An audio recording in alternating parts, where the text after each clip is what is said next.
In the vast expanse of the cosmos, where stars pulsed like the heartbeat of the universe, there existed realms unseen by most, layered between light and darkness.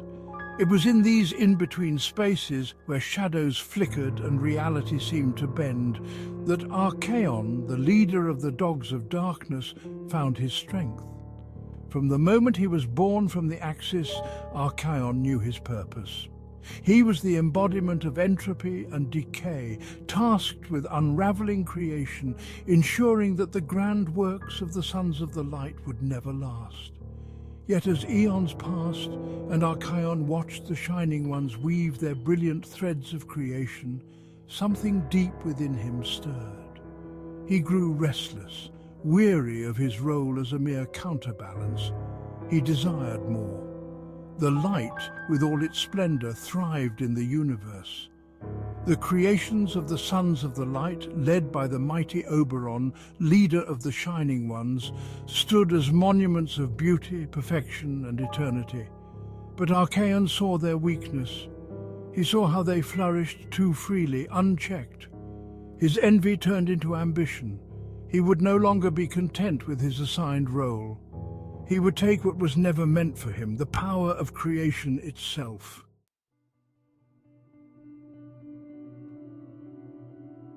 Arkayon, unlike the other Dogs of Darkness, was drawn to the realms between. These spaces were neither light nor dark, but a twilight where the rules of the universe blurred. It was here, in the grey mist of existence, that Arkayon discovered his true power. While the other dogs reveled in their destructive domains, decay, chaos, pestilence, and war, Arkayon found that the Twilight Realm allowed him to slip between the cracks of creation. It was here that he could walk, unseen, amongst the children of the light. He had discovered this by accident one day as he observed the great city of Aeonspire, a towering creation of Oberon and his children. The city, built of shimmering crystal and floating above the golden seas of the realm of Elveris, stood as a testament to the boundless creativity of the light. Arkayon had meant to unravel the city slowly, sending tendrils of entropy into its foundation, when he felt a strange pull. The light of Aeonspire seemed to bend, shimmering in and out of focus. In that moment, Arkayon realized there was a space between, an invisible veil separating the world of the Shining Ones from the void of darkness. Curious, he willed himself into that space. The air thickened, time slowed, and reality itself twisted. And yet, Arkayon found he could move through it with ease. The Twilight Realm was his domain, a place where he could observe without being seen, walk without being felt.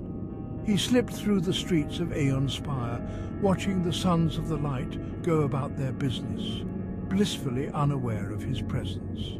For the first time, Arkayon felt something akin to power over the light. He could watch them, study them, learn their weaknesses. He became a shadow in their midst, an unseen observer. The longer he lingered, the more he realized the advantage this realm gave him. He could learn their vulnerabilities and plan their downfall.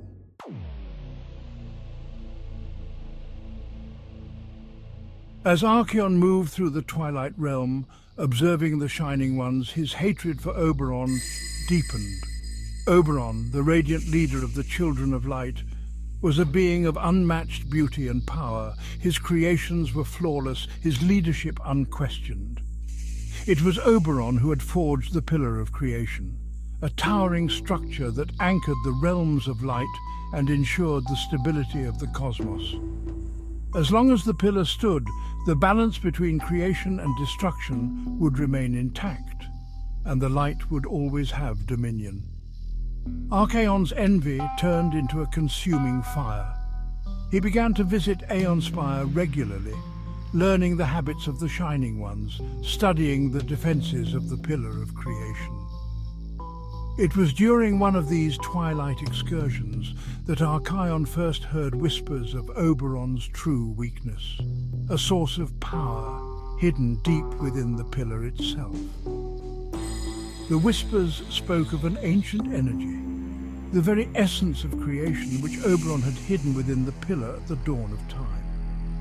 If Arkayon could claim this essence, he could not only destroy the pillar but also usurp Oberon's power and become the master of both creation and destruction. But Arkayon knew that to challenge Oberon directly would be folly.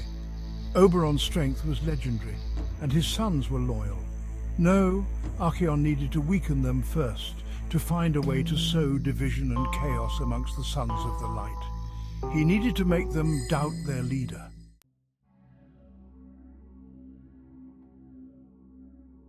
For years, Arkayon bided his time, moving through the Twilight realm, planting seeds of doubt and discord. He whispered into the minds of the Sons of Light as they slept, filling their dreams with visions of failure, weakness, and betrayal.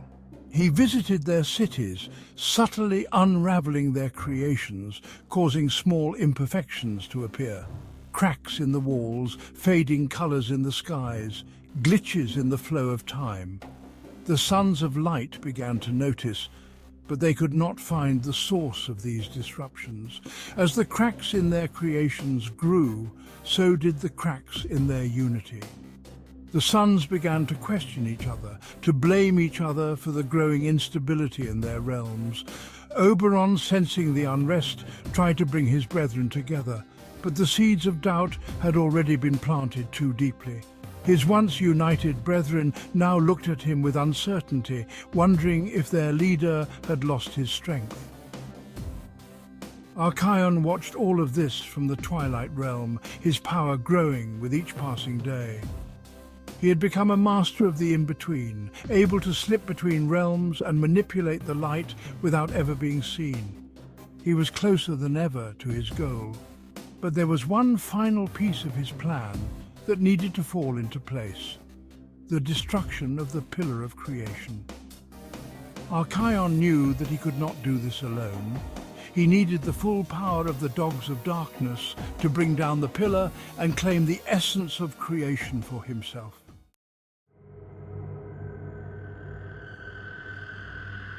Arkayon returned to the realm of darkness, gathering his brethren, the Dogs of Darkness.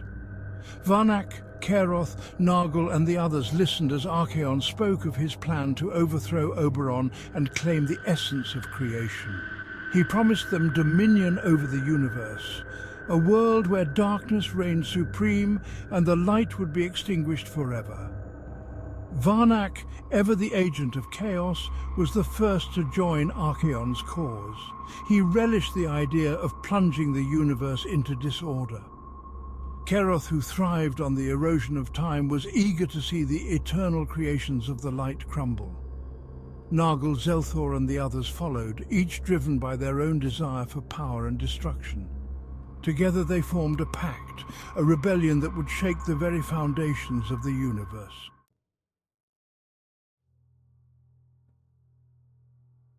The day of the rebellion dawned under a blood-red sky.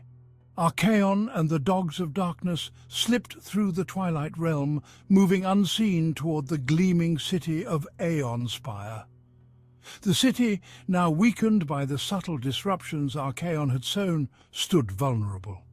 The children of the light, distracted by their own doubts and internal conflicts, were unprepared for the assault. Arkayon struck first, unleashing a wave of entropy that tore through the city's foundation. Towers of crystal crumbled, streets of gold twisted and bent. The Dogs of Darkness followed, each unleashing their own brand of destruction. Varnak spread chaos, turning the inhabitants of against one another. Keroth accelerated the decay of the city, reducing it to ruins in mere moments. Nargul's pestilence swept through the streets, and Zelthor's fear caused the once proud inhabitants of the great city to flee in terror. But Arkayon's true goal was not the city itself. He made his way to the Pillar of Creation, the source of Oberon's power, and the key to his own ascension.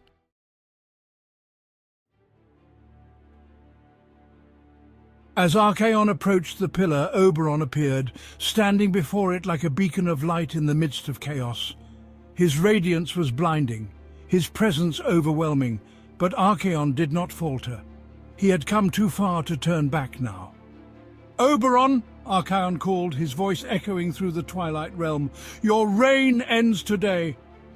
Oberon's eyes, filled with both sorrow and resolve, met Arkayon's. "You have betrayed your purpose, Arkayon. You were meant to bring balance, not destruction." "Balance?" Arkayon spat. "I was meant to be more than a counterbalance. I was meant to rule. And today I will take what is mine." With a wave of his hand, Arkayon unleashed a torrent of entropy, aiming to unravel Oberon's very essence. But Oberon was prepared. His light flared, creating a shield that deflected Arkayon's attack. The two clashed, light against darkness, creation against destruction. For a time it seemed that Oberon might prevail. His light was pure, his power immense. But Arkayon had one advantage: the Twilight realm. With a flicker, he slipped into the in-between.